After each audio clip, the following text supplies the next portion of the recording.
Hello and welcome to the West Yorkshire Football Show. I'm Steven Browne and we're chatting all things Leeds United, and I'm delighted to welcome back to the show. It's the Athletics Nancy Froston. Nancy, thank you very much for joining us. Our pleasure. Good to be here. Yeah, absolutely. So Leeds United are back in action this week. A huge game tomorrow night, Friday night, under the lights against Sheffield United. Bit of business, though, to kind of wrap up before we take a look at that game. I guess first question is what's going on with signing one of these free agents? I know that today there's a link with Francis Coquelin, ex-Arsenal. He's been at Villarreal, I believe. Obviously, the Chiarte link was kind of rumbling on. What's going on with this? I mean, it would seem pretty straightforward to sign a free agent. What's the hold up here? I think there's a few things really. Daniel Farke has never been shy about saying that he doesn't really like signing free agents. And I thought what he said in the press conference yesterday was actually quite revealing, quite helpful in terms of sort of getting to grips with the type of player they want to sign. I think a lot of it will probably come down to his assessment of the player, and obviously I think he made it pretty clear yesterday when he was saying that player needs to basically be aware that as soon as Ampadu and Grue are fit, they're not gonna be first choice. And you see all these names. I mean, obviously at the point where the manager confirms that they're looking at free agents, you're going to get every name under the sun linked to Leeds, but they are looking at a few and have had a few obviously go up to the training ground, but the age profile seems to be sort of slightly older, out of contract with a bit of experience, and some of that issue in getting a deal over the line will be fitness, passing medicals and all sorts. So I think Farke did use the phrase days and weeks in terms of getting one done. So I think there'll be this flurry of activity, and assume unless they get something done literally today or tomorrow before the game, it could be something where in a week or two it'll get done. But it's it's interesting, and they need and he knows that they need to, I think, just for depth, get someone in. So yeah, absolutely. I mean, the injuries, obviously, it's kind of. I mean, we didn't really face this situation last season. We did pretty well overall with the injuries. I know there was a bad one with Pascal Stroit that kind of kept him out for a good portion, but generally we did okay. And we are a bit short, especially in those two areas. I mean, I actually think Joe Rothwell and Tanaka actually look like a really decent pairing, though, in that role. I mean, slightly different profile, obviously, to Ampadu and Grue, possibly slightly more defensive. But I mean, it's a great opportunity for them. Obviously, you've got Charlie Crew there as well. But I mean, certainly you would think we definitely need to make something happen there. Yeah, that's it. I was a little bit nervous about Rothwell and Tanaka coming into the Sunderland game, and it's not a reflection of what I think they can offer Leeds at all, but just because it's not their natural position, and then you're throwing them together in a fairly untested midfield partnership to play a full 90, and I thought they handled it brilliantly, actually. Like the Sunderland game, I was so impressed with the overall performance. We won't dwell on how things ended, but genuinely the whole performance, their partnership, I thought was really good. I think, if I'm honest, like at times as Leeds probably progress with those two, assuming that even if they sign someone, they're not going to dislodge either as a starter, I think there will be games where they probably cut open a little bit more easily, just because, again, this isn't 100% the natural midfield position for either of them. But yeah, I really think they've got plenty to offer. And again, we talk in these terms because we're all pretty confident, I would say, that the manager's not going to change the formation or change the shape of that massively as well. So we are really talking in defensive midfield terms. But no, I was impressed and I was pleased with them. Like I say, I don't think it's going to be perfect every game, but they've kind of just got to muddle through, because you can't plan to lose both of your first choice defensive midfielders, and it could be a really good opportunity for a player like Charlie Crew to be getting 20 minutes off the bench or whatever, just to ensure that Rothwell or Tanaka have got fresh enough legs, particularly with Tanaka doing as much travel as he does in the international breaks as well, going away with Japan. Rothwell obviously is not in that situation, so he's probably able to rest a bit, but he's a bit older. So yeah, I think it could be a good opportunity to see someone like Charlie Crew a bit more often. But you can't, like, there's no level of planning, especially for the length of time that both of them were out as well. It's a real blow for Leeds. Yeah, it kind of feels like last year we had the situation trying to kind of, we had Southampton and Leicester who were, really good teams. Ipswich having an unbelievable season. It doesn't feel like that kind of season or that kind of championship this year. I think from the way we're playing, and you look at the metrics, we're kind of top of the table really, but it's just not kind of fallen through in results. Obviously, certain situations happening and blunders and whatnot, and it feels like almost not that we're our own worst enemy, but a kind of a combination of bad luck and things seem to be happening. It'd just be nice to kind of get going. But this international break, Nancy, I mean, how big of a concern is the fact the miles that have been done? I mean, Aronson, I know he got a private jet back, didn't he? I think Fulham organised a private jet for Jimenez, and he managed to catch a lift on that, which is useful. So he's back early enough. But then to be playing, Friday night, I mean, it's just, it's wear and tear, isn't it? Yeah, like the stamina that some of these guys have got is ridiculous. And again, I kind of looked at that compared to last season. And obviously your key performers, Somerville and Rutter, they either weren't going away or Rutter was sometimes going with France under 21s. And they were the standout players. And obviously we're getting that rest or that bit of, bit of care from the physio or S&C team or whatever at the training ground in the international break. So like massive respect to the likes of Aronson and Tanaka properly racking up some big miles every break, basically, because then, they're not playing in Europe or anything. To a degree, I think they'll be quite used to it.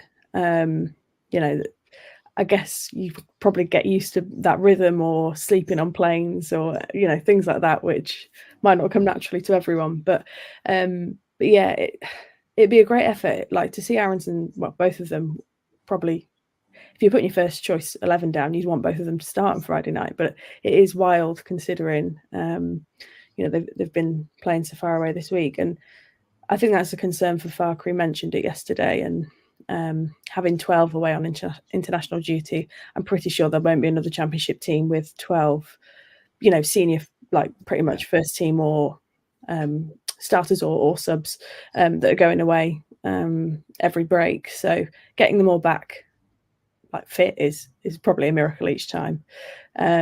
So yeah, it's a challenge. I'd be intrigued to see if Farke chooses to, it's not a gamble, but push them, because there's probably science to flying after playing 90 minutes and then having a day back and then playing again, and they'll have looked at all that. But it must be so, such a strain and so tiring.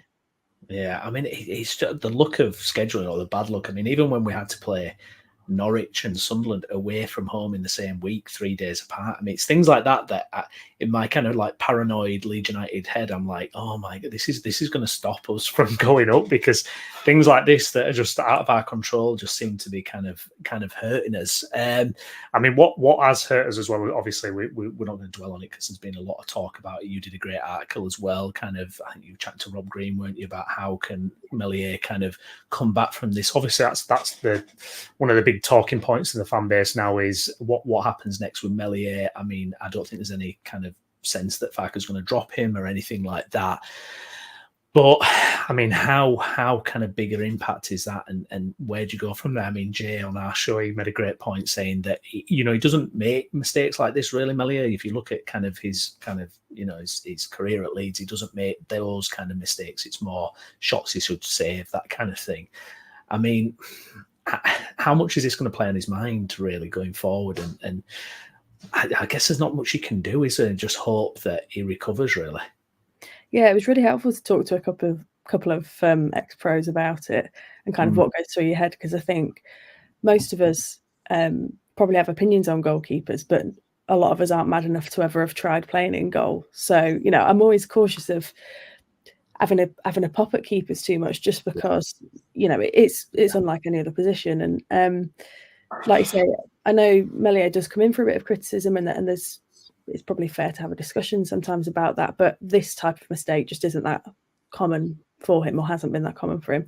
And Rob Green made that point of as you get older in particular, you know, yes, you feel shocking in the immediate aftermath, but you probably come to terms with the fact that you might do one of those. It might be once a career, or it might be once every 3 seasons. And you know that that's a possibility, and you kind of learn to accept that.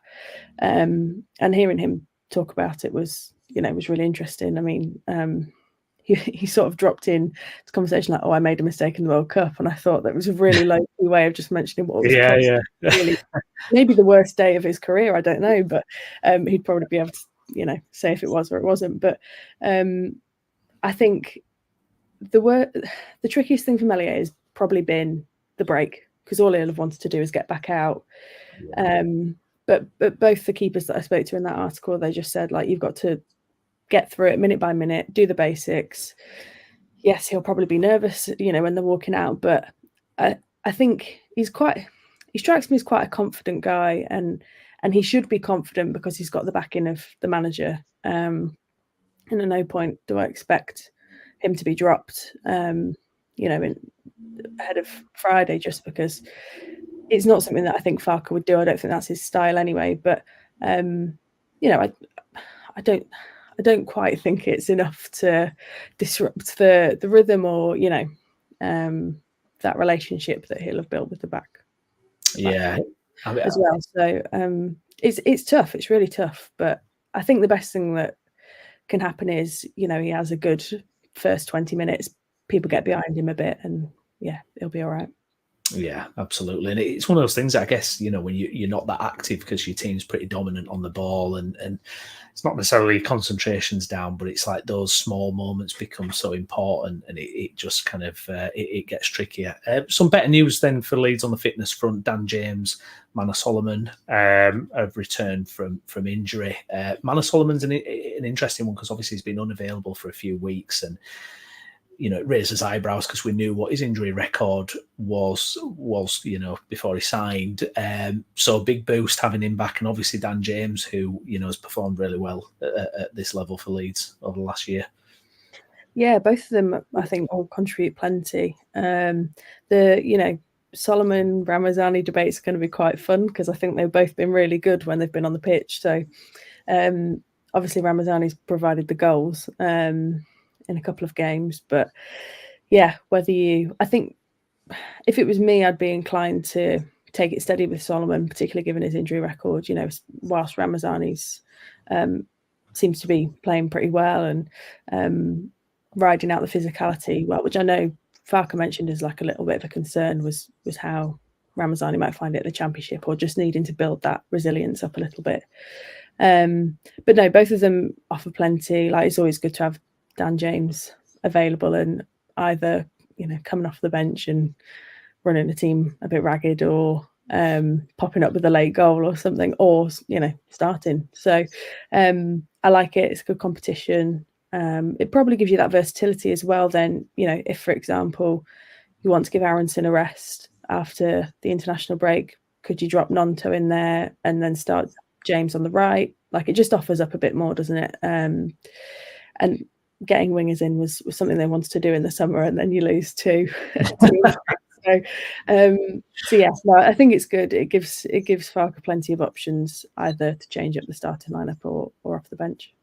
I don't know about you, but do you think the style's improved this year? I feel like I enjoy watching Leeds more this year, and I don't know if I can't really put my finger on necessarily why. I guess we had kind of obviously Rutter and Somerville, who we kind of relied on a lot. I don't know. I feel like I enjoy watching Leeds more this year. I don't know is that something you've thought watching them at all? Like, the styles kind of maybe evolved a little bit, and because we're not so reliant on that individual quality, it's kind of, I don't know. I don't know if I'm just kind of wishful thinking about it, but that's kind of what I feel like I'm watching this season. Yeah, it definitely feels more collaborative to me. Like, you're going to see goals from different areas. And I know that the style has been a bit of a point of frustration at times, because it has been a little bit stodgy at points. But I quite like not knowing where the goal's going to come from, which is a bit of a luxury, I suppose. I think the pressure's different this year. I think last year people were having a bit of fun, quite a lot of fun. And a moment of magic from Rutter or Somerville definitely helped that. Whereas this season, I think there is like a little bit of panic if not scored before half time or something.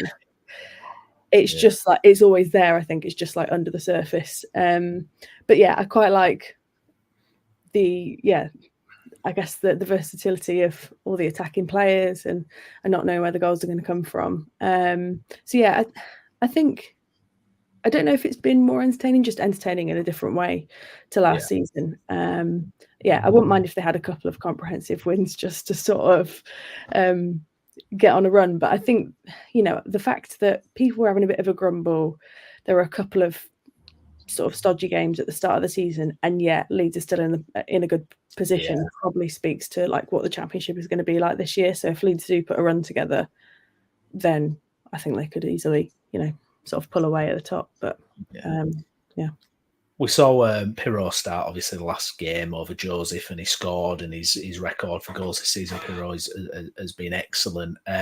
What do you make of that little situation bubbling with Joseph? Because obviously his all-round game is fantastic and everything, but he's not banging in the goals at the moment. I mean, you could argue he's not necessarily had that many opportunities, but obviously, you look at the Burnley miss and that kind of thing. I mean, how do you see that one panning out? Is it more 50-50 between them than we probably thought it was going to be coming into the season?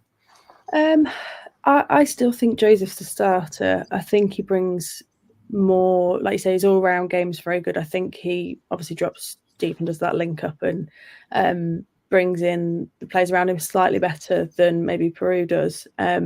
Obviously, the luxury of having them both means there's that rotation. And I think that it was probably just the case of Farke giving, apart from the fact that Peru had probably earned a crack at, having a starting place for his goals off the bench. But I think Joseph probably had earned a bit of a rest, and he's gone away with Spain and scored a lot of goals in this international break. But yeah, I really like what Joseph offers. I do think he could probably do with another goal soon, just to like keep that goal tally ticking over. But he's still really young, and he is going to miss a couple of chances here and there that you might think Peru could bury, but then Joseph's got pace that Peru probably hasn't quite got to get in that position, particularly with the Burnley chance. So I don't know if it's 50-50. I think Farke and Peru have got a really good relationship, it seems to me, in terms of their understanding. Peru's quite a relaxed guy as well. If you speak to him, like he's so I feel like if a good finisher, isn't it? He just looks like he's just chilling, isn't he? Really, yeah. So I'd be surprised if he suddenly throws his toys out the prams, banging on the door like, "Why am I not starting?" Because I think they've got quite good dialogue. So yeah, I wouldn't be surprised if we go back to Joseph starting on Friday night. But there's a confidence when Peru comes on and is in those positions that he's just going to take that chance and put it away. And so that's real asset to have. Yeah, absolutely. Moving on then, Friday night, Sheffield United, Yorkshire derby. I've seen Chris Wilder's been adding a bit of pressure on, saying they have to go up and ramping it up like we knew he would. Not a favourite with the Leeds fans, obviously, but he's had a very successful time at Sheffield United, and it's always interesting. It's going to be an emotionally charged game, obviously, as well, with the news with George Baldock. Terrible news, what happened there. It's one of those occasions where it adds another level to it, really, and obviously the Sheffield United are really going to want to put in a proud performance for him. It's going to be really tricky, this one, isn't it, Nancy? Probably the toughest test, would you say, so far? Yeah, I think with that emotional level to it as well, definitely. Yeah. I might not win any fans for saying this, but I think Sheffield United did really good business this summer. I was really impressed with the players they brought in terms of sort of sweeping up a lot of the best EFL talent. And obviously they're still unbeaten, aren't they? So it's a really big challenge. I wouldn't be surprised if it maybe ends in a draw, and I wouldn't see that as a bad result for Leeds, actually, especially, given the injury absences, etc., and the miles travelled over the international break and everything. But I think it could be a really good matchup. I hope it's entertaining rather than cautious. But yeah, it's going to have that little bit of extra edge as well, just going back to things like the Gus Hamer stuff in the summer and all the things that Chris Wilder said, and all that kind of drama, which it does feel like a long time ago now, but I can imagine there'll be a bit of needle with with it being a bit of a derby as well. I don't buy into like it's a derby too much, but like I guess it's close enough, isn't it? So but no, I think it'll be entertaining. I hope, like I say, I hope it's a good game, and the Leeds fans will be happy if they get one over Chris Wilder anytime, won't they? So please, I know, yeah, absolutely. I just wish it was almost kind of a couple of games after the international break rather than kind of straight after. If we could really give them the both barrels, I guess being at home though, at least hopefully it can work in our favour. Great stuff, Nancy. Thank you so much for joining us. Absolute pleasure chatting to you as always. Please do check out all of Nancy's writing on The Athletic if you're not already subscribed there. The Click interview as well, love that. How was it speaking to Clicky? I mean, he's such a legend for Leeds, and he obviously has like so much kind of affection for Leeds still. But yeah, he just loves it, doesn't he? Yeah, honestly, he was so good to talk to. Like, he seems like he's really loving life in Washington. But yeah, he was saying like he misses fish and chips. He misses like lots of things about Leeds specifically, not just fish and chips and living in Harrogate. But he seemed like he had really fun memories of it, and like working with Bielsa and everything, and a few bits he mentioned about his teammates and everything that you can't get it all in an article almost. But no, he was really good to chat to, and I wonder if he'd have done a job in the current injury crisis. But getting back going back a couple of years now, so maybe you can't live by those decisions. But no, he's a great guy, and he's on for a double open top bus parade. If Leeds go up this year, he wants one for the 2020 team plus the current team. So yeah, we'll have to get the club to sort that if they pull it off this year. Be amazing. I'd love that. Absolutely love that. Nancy, thank you so much. If you've enjoyed the video, please do like the video, subscribe to the channel as well for more content. Myself and Jason will be back later this evening as well for a bit of Leeds United chat as well. Plus, we'll get our post-match thoughts to the Sheffield United game as well there. I've been Steven Browne. Joining us has been Nancy Froston. Nancy, thank you very much. Thank you. I'll see you again soon. Thanks for watching. Bye-bye.